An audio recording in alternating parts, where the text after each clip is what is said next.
மக்களவை தேர்தலில் அதிர்ச்சி அளிக்கும் வகையில் அமேதி தொகுதியில் காங்கிரஸ் வேட்பாளர் கிஷோரி லால் சர்மா பாஜக வேட்பாளர் ஸ்மிருதி இரானியை 1,60,000 வாக்குகள் வித்தியாசத்தில் தோற்கடித்தார். யார் இந்த ஸ்மிருதி இரானி? தற்பெருமை, தலைகணம் என்பதற்கு அர்த்தம் தேடினால் ஸ்மிருதி இரானியை காணலாம். முன்னாள் தொலைக்காட்சி நடிகையான இரானி 2003ஆம் ஆண்டில் பாரதிய ஜனதா கட்சியில் சேர்ந்தார். 2004ஆம் ஆண்டில் பாஜகவின் மகாராஷ்டிரா இளைஞர் அணியின் துணைத் தலைவராக நியமிக்கப்பட்டார். 2010ஆம் ஆண்டில் தேசிய செயலாளராக பதவி பெற்றார். நரேந்திர மோடி அரசாங்கத்தின் முதல் பதவிக்காலத்தின் பிற்பகுதியில் ஜவுளி அமைச்சராக இருந்த ஸ்மிருதி இரானிக்கு 2வது பதவிக்காலத்தில் மத்திய பெண்கள் மற்றும் குழந்தைகள் மேம்பாட்டு அமைச்சகத்தின் பொறுப்பு வழங்கப்பட்டது.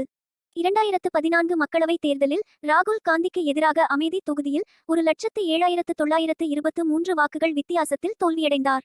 2019 மக்களவைத் தேர்தலில் ராகுல் காந்தியை 55,120 வாக்குகள் வித்தியாசத்தில் தோற்கடித்தார்.